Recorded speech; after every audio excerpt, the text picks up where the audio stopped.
I realized something recently. Art doesn't care what you think. Not in a rigid, structured, immovable way, but in a nonchalant, flexible way. There's an interactive and immersive art show here in Austin called Wonder Spaces. The interactive exhibits are simple, free-form, pretty to look at, and fun. There's some guidelines to stick to, but generally there's no wrong way to engage with the pieces. Except for one.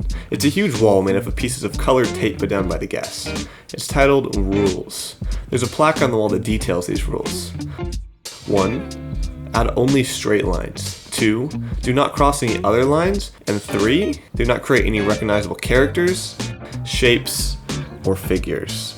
Rules gives people the chance to work together with intention alongside the original artist, around each other, and make something formless, collaborative, and beautiful. But by taking one glance at the wall, you immediately see that none of these rules are followed. And they probably never have been. Rules is a failure. Unless it isn't. Because of course people aren't going to follow arbitrary rules meant for an abstract form of expression. And it's fun to break rules. But the piece has got to be saying something, right? The art piece is about human creation and coexistence. Coexistence. What does it have to say about that topic? It's messy. It's messy. I like that. Are video games art? I don't think that's the right question. But I do think they have a lot to say. And let me just tell you, one of my favorite games of all time, Super Smash Bros. Melee, has a lot to say. This is my controller. You see, it has my name on it. I actually think Melee's in the top. It's up there for the best game. I know it's kind of an accident. So are half of us, and we're off. But this is the video you're watching, so what does it actually mean for games to talk? We could spend a lot of time talking about narrative storytelling within the digital realm of video games and the meaning that has, but that's obvious, and I'm not here to break down the technical quality of a specific game's writing.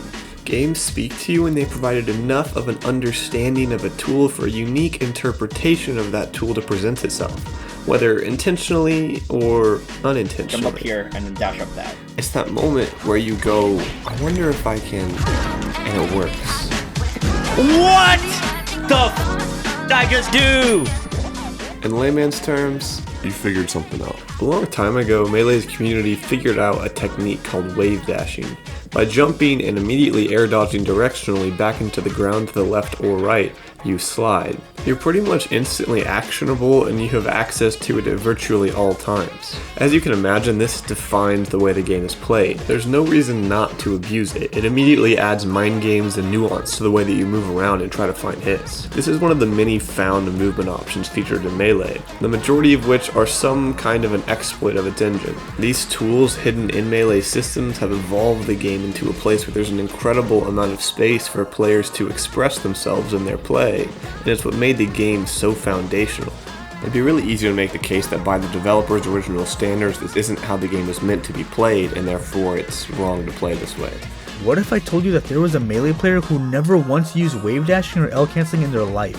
According to Borp, he believes that Melee players don't think right about the game and its core essence. But dude, it's a video game. These tools being publicly known information doesn't stop you from playing with your friends however you want.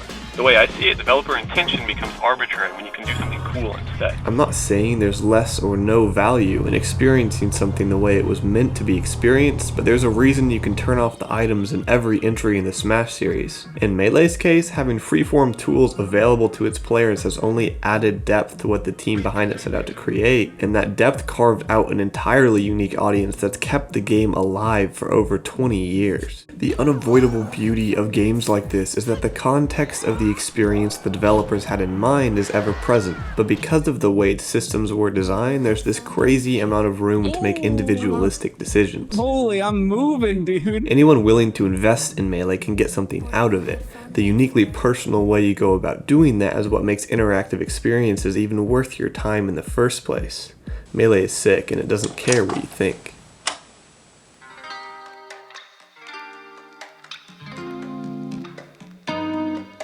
But does this actually matter? It's easy to argue the worth of something like rules as a form of expression, but it's hard to argue someone's technical skill in a video game is somehow an art form. A cool game is just that, a cool game. So, let's zoom out and listen. If games speak to you through tools, let's listen to the broader context the tool that is the game creates, whether or not that result is intentional. What is Melee really saying? On Wonderspace's website, it states that the aim of rules is to explore how new connections are created between people who share a physical space and that might not have otherwise had a pretext to start a conversation. Rules was never about the rules or the result on the wall. It was always about you. The real value of Melee and competitive games as a whole lie in the ideas that drive rules. Community and connection.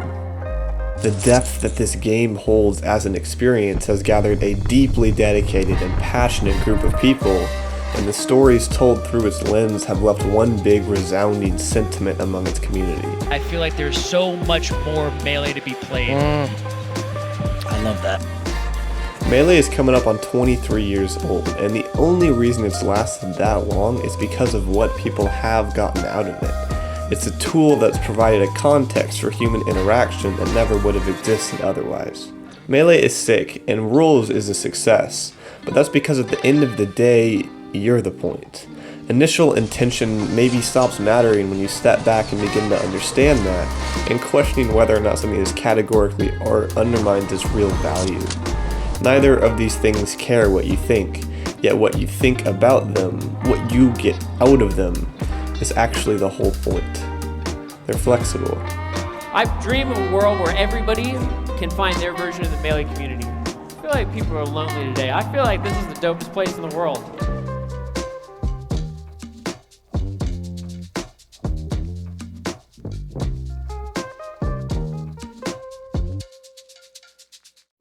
You've got to go out to the suburbs if you want a good pie.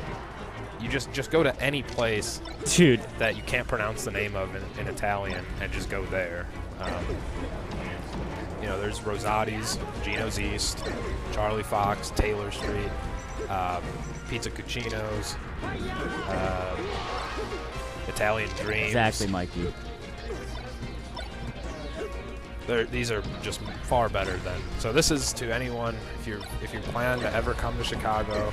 By the way, this isn't the part I'm talking about. It gets a lot better. Area, don't fall for the tourist trap of Giordano's or Uno's. You're gonna spend $35 on a deep dish pizza, and it's not gonna be that good. I mean, you're gonna, it's all right.